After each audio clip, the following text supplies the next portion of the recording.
오늘 본문 말씀은 지난주에 살펴봤던 바울이 점치는 귀신 들린 여종에게서 귀신을 쫓아낸 일로부터 야기된 일, 여러 가지 일을 보여주는 말씀입니다. 말 그대로 정말 많은 사건이 일어났습니다. 일단 바울이 끌려가서 아주 많은 매를 맞고 감옥에 갇혔습니다. 그런데 그럼에도 불구하고 바울과 실라가 하나님을 찬송하고 기도를 했습니다. 그랬더니 지진이 일어나서 감옥의 터가 흔들리고 감옥 문이 열리고 착고가 다 풀렸습니다.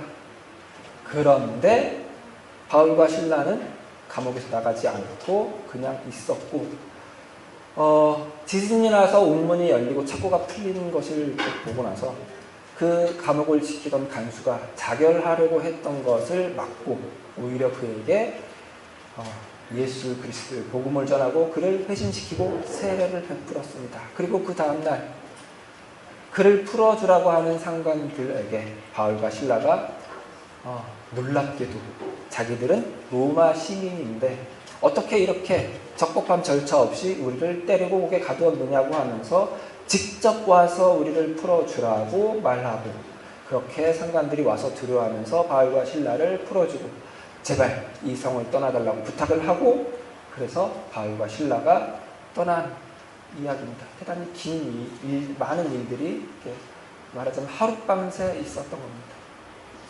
이 많은 사건들을 사실은 하나하나 이렇게 다뤄보는 것이 좋은데, 그러나 이렇게 길게 한 번에 보고 나면 궁금한 것이 생깁니다. 왜냐하면 뭔가 이상하고 맞지 않는 것 같은 부분이 있기 때문입니다. 사실은 그것도 그런 것들이 한두 개가 아닌데 대표적인 것 두 개를 살펴볼 필요가 있습니다. 가장 이상한 것은 바울과 실라가 많은 매를 맞고 감옥에 갇혔죠. 그런데 그들을 풀어주라고, 그 다음날 아침에 풀어주라고 하자 로마 시민인 우리를 적법한 절차 없이 때리고 가둔 것이 말이 되느냐고 하면서 이렇게 따졌어요. 만약에 바울과 실라가 그들이 처음 붙잡혀 갔을 때 우리는 로마 시민이다, 함부로 건들지 말아라 그랬으면은 맞지도 않았을 거고 감옥에 갇히지도 않았을 텐데, 왜 그때는 조용하다가 맞을 매 다 맞고 감옥에 갇혀서 고초 다 겪은 다음에 풀어준다고 하니까 그때 가서 비로소 그들이 로마 시민인 것을 밝혔나 이거죠. 이건 정말 알 수가 없는 노릇입니다. 그래서 이걸 풀어내려고 많은 주석들이 노력을 했는데 제 마음을 시원하게 풀어줄 만한 주석이 하나도 없었어요. 대부분 하는 이야기가, 바울은 원래 예수님이 바울을 불렀을 때부터 그가 예수의 이름을 위하여 그 몸에 고난을 받아야 한다, 고난을 채워야 한다, 그렇게 불렀으니까 바울이 그거 위해서 말 안 하고 고난 받았다, 그 해석하는 것이 많습니다. 바울이야 그렇다 치더라도 그러면 바울이 데리고 간 실라는 뭐가 됩니까? 실라는 그렇게 부름을 받은 것도 아닌데 동료 잘못 만나서 그게 무슨 그런 이유가 없는 고난을 바울이 받아야 된다고 예수님이 부른 것도 사실은 아닙니다. 그런 거 아닙니다. 그리고 또 많이 하는 이야기가, 바울이 예수 그리스도를 아는 지식 외에는 모든 것을 배설물로 여겼다고 해서 로마 시민권을 가진 것조차도 배설물로 여겨서 그때 말한 거 아니다고 합니다. 그러나 이건 말도 안 되는 소리죠. 왜냐하면 그랬으면 그냥 계속 조용히 있었어요. 왜 마지막에 가서 풀어준다고 했을 때 나 로마 시민이다 그거 밝혔냐 이거죠. 왜 그때 가서 배설물로 올렸던 걸 입에 내보냐 이거죠. 이 문제를 해결하지 못하는 해석입니다. 그래서 결과론적으로 이제 바라보는 해석들이 이제 득세한 꼴입니다. 바울이 그때 로마 시민인 걸 밝혔으면 매도 안 맞고 감옥에도 안 갇혔겠지만, 만약에 그랬더라면 감옥에서 그 고난 중에 그럼에도 불구하고 찬송하고 기도하는 그런 일 없었을 것이며, 그랬으면 하나님이 지진으로 그들을 풀어주려고 하는 일도 없었을 것이며, 그랬으면 간수가 자살하려고 하는 일도 없었을 것이며, 그랬으면 이 간수에게 복음을 전할 일도 없었을 것이며, 그랬으면 이 간수는 구원받지도 못했을 것이다. 이렇게 이제 결과론적인 해석을 하는데, 그것도 사실은 이렇게 납득되는 해석은 아니죠. 이 이유, 그때는 조용해서 맞을 거 다 맞고 감옥에 갇히는 그런 고초를 다 겪고 나서 풀어준다고 할 때 그가 로마 시민인 걸 밝힌 이유가 무엇인지 조금 더 바울의 의도를 찾아서 해석을 하려면 바울의 의도가 담겨있는 뭔가 이상한 부분 하나를 또 해석을 해낼 필요가 있습니다. 그건 뭐냐면 정황상 누가 봐도 하나님이 기적을 베풀어서 바울을 풀어주려고 지진을 일으킨 것 같죠. 그래서 옥의 문이 열리고 착고도 다 풀렸죠. 그런데 말도 안 되는 건 뭐였냐면 바울과 실라가 그냥 감옥에 가만히 앉아있었어요. 빨리 일어나서 감옥을 빠져나갔어야죠. 근데 안 나갔어요. 왜 안 나갔어요? 환장을 모르시죠. 이걸 또 풀어야 돼. 한 번에 풀어야 되는데 이걸 이렇게 풀려가 시도하는 주석들도 사실은 많지 않아요. 알 수가 없겠습니까? 모르는 척하고 넘어가요. 그래도 풀려고 시도한 것 중에 하나는 어떻게 이야기를 하냐면 이 빌립보는 로마의 식민자라고 그랬죠. 로마의 직할령이라고. 그러니까 이 빌립보에 사는 사람들은 로마 시민이에요. 로마인이니까 헬라어를 안 쓰고 라틴어를 썼을 것이다. 그런데 바울과 실라는 아람어도 하고 헬라어는 했지만 라틴어는 몰라서 처음에 붙잡혀서 막 이렇게 바울한테 뭐라 그러고 때릴 때 못 알아들었을 것이다. 그래서 그냥 맞고 감옥까지 갇혔을 것이다. 그런데 감옥에 갇혀서 곰곰이 그 상황을 생각해 보니까 뭔가 잘못된 걸 느껴서 그 다음날 아침에 자기가 로마 시민인 걸 그때 가서 비로소 밝혔을 것이다. 이렇게 말을 하지만 좀 말이 안 되는 해석입니다. 왜냐하면 이 빌립보는 로마에서 로마 옆에 이제 그리스 반도가 있죠. 그리스 땅 중에서도 가장 로마에서 멀리 있는 헬라 땅입니다. 그러니까 라틴어 표기도 있고 그러긴 했지만 공용어는 헬라어였습니다. 그러니까 바울이 그렇게 말을 못 알아들어서 그런 일을 당했을 그럴 일은 아니었다는 것이죠. 그리고 옥에 갇혀서 이렇게 옥문이 열렸는데도 나가지 않은 것은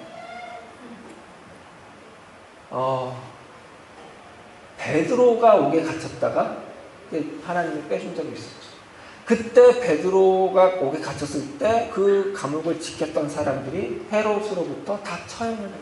죽임을 당했어요. 그걸 알고 있는 바울은 자기가 도망가면 간수가 처형당할 걸 알아서 안 간 것이다. 그렇게 해석하는 것도 있습니다. 말이 안 되죠. 왜냐하면 이 베드로를 탈출시킨 것도 이 바울과 실라가 갇힌 옥문을 열어준 것도 하나님이죠. 그러니까 베드로는 눈치 없이 나간 것처럼 이렇게 해석이 된 거죠. 하나님은 더 눈치 없죠. 그렇죠? 베드로를 내보내줬더니 베드로를 지키던 그 간수들이 다 죽임을 당했는데 근데 또 바울이 갇혀있는데 이렇게 또 그 사람들 죽으라고 열어주는 거잖아요. 그런데 그거 하나님 이렇게 열어주면 이 사람들 다 죽는데 안 나가겠습니다. 그러면 하나님이 얼마나 머쓱해요. 그렇죠? 그러니까 그런 건 아니에요.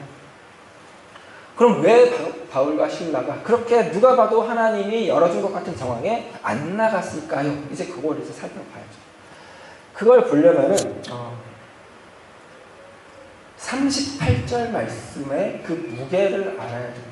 38절 같이 보겠습니다.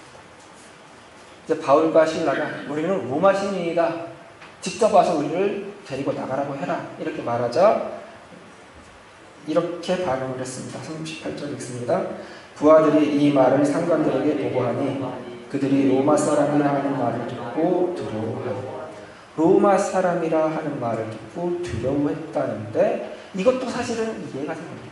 이게 뭐 두려워할 일인가? 왜냐하면 이 상관들도 결국 로마 사람들이기 때문에 이 상관들은 진짜 로마 사람들입니다. 로마에서 파견된 로마 관리 집정관입니다. 이 사람들이 유대인이면서 로마인인 사람들이 로마인인 걸 몰랐다고 갑자기 그렇게 두려워할 일인가? 이렇게 생각이 되죠.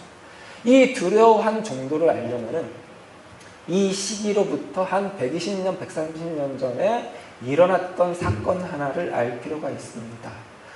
가이우스 베레스라고 하는 로마 최권력층에 있었던 사람, 시실리아라고 하는 큰 섬에 총독을 지냈던 사람과 관련된 사건을 알 필요가 있는데요. 이 시실리아 섬은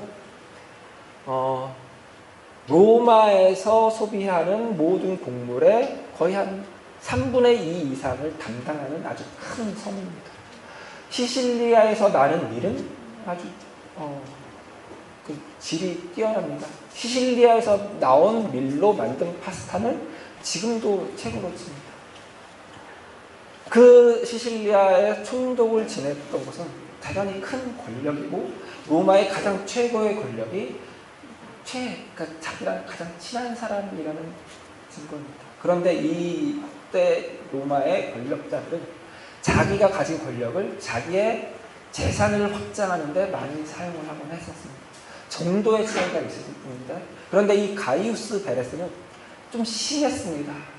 그래서 말년에 시실리아 사람들이 이 가이우스 베레스를 고소를 했습니다. 그래서 법정에 서게 됐는데요. 그러나 이 가이우스 베레스를 상대로 펼쳐진 이 법정은 그냥 형식적인 절차를 밟고 끝날 거라고 다들 생각을 했습니다. 왜냐하면 그는 최고의 권력자들과 아주 친한 사람이기 때문입니다. 그가 아무리 많은 죄를 지었더라도 무죄로 풀려날 거라고 생각을 했었습니다. 그런데 이 재판은 끝나지 않았고, 재판이 끝나기도 전에 이 가이우스 베레스는 로마를 도망치다시피 떠나서 스스로 유배 생활을 하게 되었습니다. 왜냐하면 이 재판을 담당했던 검사 역할을 했던 훗날 로마의 가장 뛰어난 법률가이며 사상가로 성장하게 된 젊은 검사였던 킹케로가 밝혀낸 한 가지 사건 때문인데요. 이 사실 때문에 로마의 최고의 권력자들, 이 가이우스 베레스를 뒤를 봐주고 친했던 권력자들조차도 가이우스 베레스로부터 등을 돌려버렸기 때문입니다. 이 일은 어떤 일이었냐면, 시실리아에서 이렇게 부를 축적하는 과정에 한 사람을 이렇게 붙잡아서 고문하고 이렇게 막 치조하는 일이 있었는데, 이 사람을 십자가에 못 박아 죽여버렸습니다. 그런데 이 사람을 고문하고 치조하는 내내 이 사람은 자기는 죄가 없다고 계속 항변하고, 무엇보다 나는 로마 시민이다, 나는 로마인이다 라는 말을 계속해서 반복해서 외치고 주장했습니다. 그런데도 불구하고 이 가이우스 베레스가 이 사람을 십자가에 달아 죽여버렸습니다.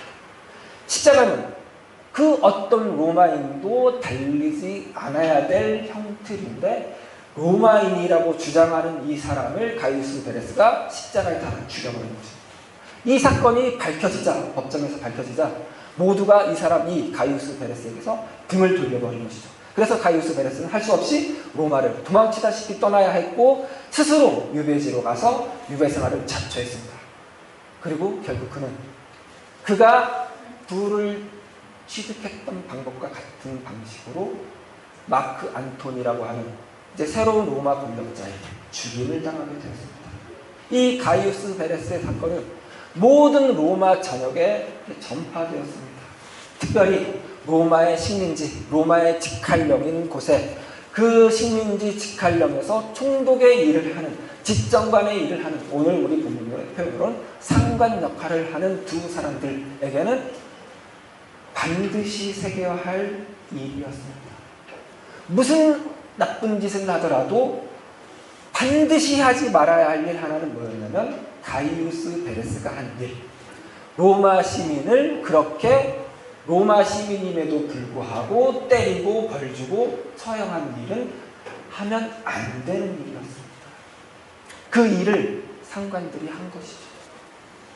물론 모르고 한 것이긴 했으나 어쨌거나 로마인을 상대로 공개적으로 때리고 감옥에 가둔 일을 한 것이죠. 그래서 두려워하는 것입니다. 그 두려움의 정도가 얼마나 큰지 아시겠어요? 대역죄인 같은 모든 로마인이 그들에게 등을 돌릴 만한 일을 한 것이죠. 이들이 바울과 실라를 많이 때리고 감옥에 가둔 이유가 뭐였어요? 로마 사람이 받지도 못하고 따르지도 못할 풍속을 전했다는 말을 듣고 당장 옷을 찢어버리고 뭐예요? 심하게 때렸다. 유대인이기 때문에, 로마 사람이 아니기 때문에 때립니다. 그가 이 두 상관들이 바울과 실라에 비해서 정치적으로, 문화적으로 우위에 있다고 판단했기 때문에 그런 것이죠. 당연히 종교적으로도 우위에 있기 때문에 그렇게 처벌을 한 것입니다. 그런데 그렇게 매를 맞고 감옥에 갇혔던 바울과 실라가 나는 로마 시민이었어 이렇게 밝힌 순간 정치적인, 문화적인 그리고 종교적인 우위 관계가 지형이 뒤바뀌었죠. 역전이 됐죠.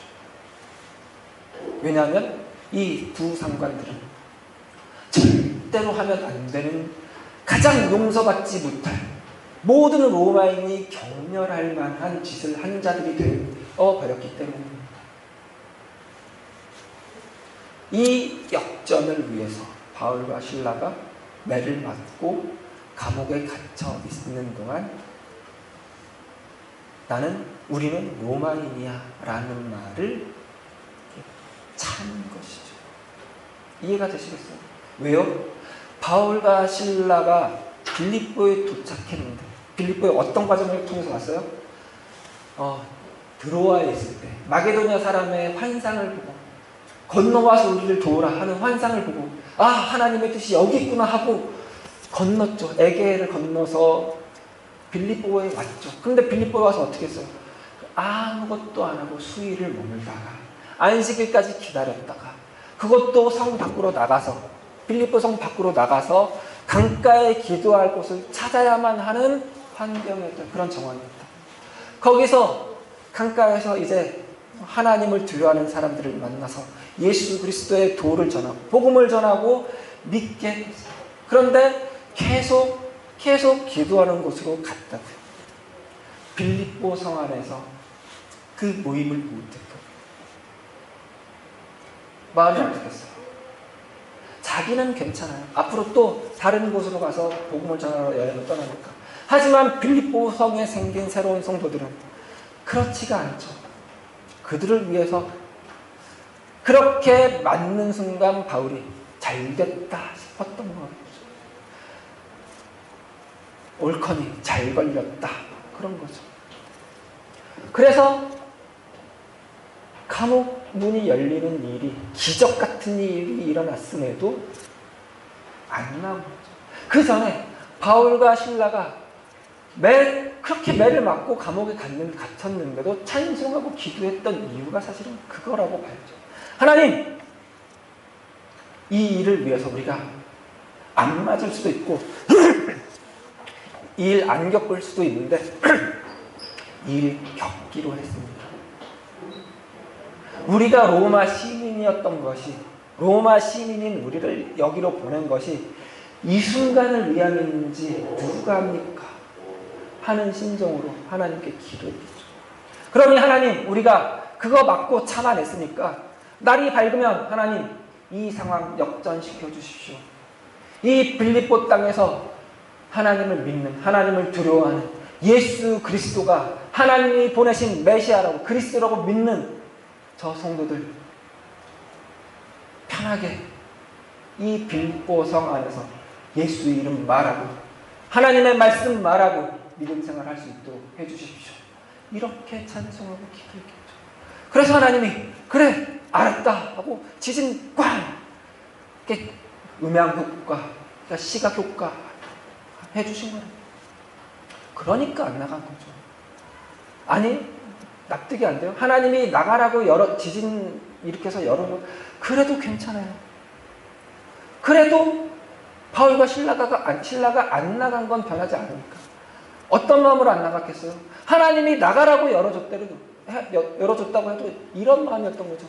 하나님, 안 나가도 됩니다. 우리가 빅픽처가 있습니다. 내일이면 상황이 달라질 겁니다. 하나님 지켜봐 주십시오. 하나님한테 그런 거라고. 그렇게 봐야 맞겠죠. 그쵸? 그래서 그 다음날 이 상관들이 바울과 신라에게 나가달라고 하자 바로 빌립보성 밖으로 나간 것이 아니라 루디아의 집에 갔어요. 그것까지 이 상관들이 막지 못하는 상황이 된 거죠. 상황이 역전이 됐습니다. 루디아의 집에 가서 위로했대요. 이것도 웃기는 말이죠. 그쵸? 누가 위로를 하고 누가 위로를 받아야 돼요? 많이 맞고 감옥에 갇혔던 사람이 위로를 받아야 되는데 오히려 그 사람들이 위로를 했대요. 왜요? 걱정했을까 봐. 또 자기들이 믿음이 별거 아닐까 봐. 그렇게 생각했던 사람들을 위로했다. 그리고 이 40절에 위로했다는 말로 번역된 말은 39절에서는 권하여라는 말로 번역된 똑같은 단어입니다. 그러니까 다만 위로만 한 것이 아니라 권하기도 한 거예요. 어떤 걸 권했을까요? 이제 빌립보 성 안에서 예수님의 이름 말해도 돼. 하나님의 말씀 말해도 돼.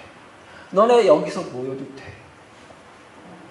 우리가 로마 시민인 우리가 그렇게 로마 시민 아닌 것처럼 처벌당해서 우리가 확보했어.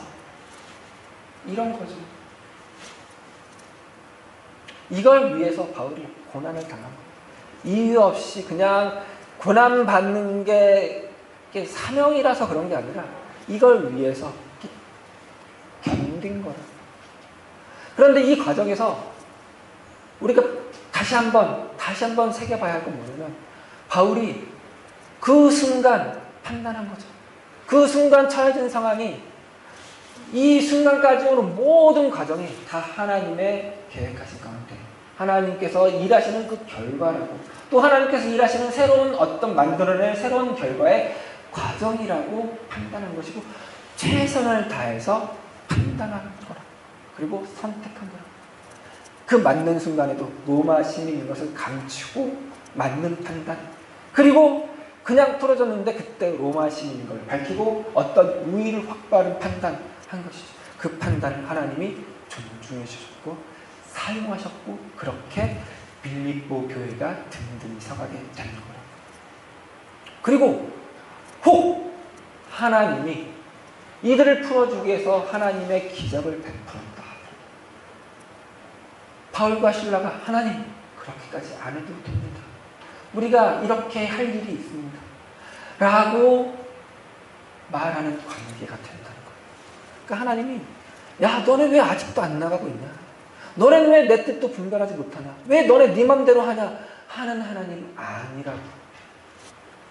하나님은 하나님이 이루시는 구원을 미래에 있는 구원으로만 이렇게 바라보지 않고 이 지금 매 순간 갱신되는 지금 현재를 찾아오는 구원으로 받아들이고 그 현재의 바탕이 되는 전제가 되는 모든 과거를 구속하신 하나님이라고 받아들이고 그 예수 그리스도를 통하여 주신 구원 예수 그리스도가 만드신 구원이 그런 것이라고 받아들이는 하나님의 자녀들에게 하나님은 존중하시고 그들의 모든 선택을 인정해 주시고 함께 논하시고 함께 상의하시고 그렇게 하나님의 일을 만들어 가시는 하나님이시라고. 우리의 인생입니다. 하나님, 내가 지금 이런 상황 맞이한 거, 내가 지금 이런 일이 있는 거, 하나님이 이를 위해서 이렇게 만들어셨나 보군요. 그러면 하나님이 무조건 그렇다고 하신다. 바울과 신라에게 지진 꽝 이렇게 해서 맞다고 하신 것처럼 그런 일을 우리에게 하신다. 그렇게 말씀하신다. 그리고 혹 하나님 우리에게 이걸 위해서 어떤 뭔가를 하셨는데 하나님 이거보다 더 좋은 방법이 있습니다. 이렇게 말하더라도 네가 뭘 알아? 인간 따윈 네가 뭘 알아? 전지전능한 내가 하는 대로 해 하는 하나님이 아니라 그래 한번 그렇게 해봐 하시는 하나님이라. 뭘 해도 좋다. 모든 내 이름 사용해라. 그래 주시는 하나님이라고. 그런 하나님이 우리 하나님인 거 좋죠. 감사하죠. 이 하나님과 또 더불어 스펙타클한 일주일 살아가시고 만들어가시고 하나님과 그렇게 대화하시면서 찬송하시고 기도하시면서 일주일 살아가시는 우리 성도님들 되시기 바랍니다. 아멘. 기도하시겠습니다. 하나님 감사합니다. 하나님 우리 하나님 참 좋으신 하나님이어서 너무 좋습니다.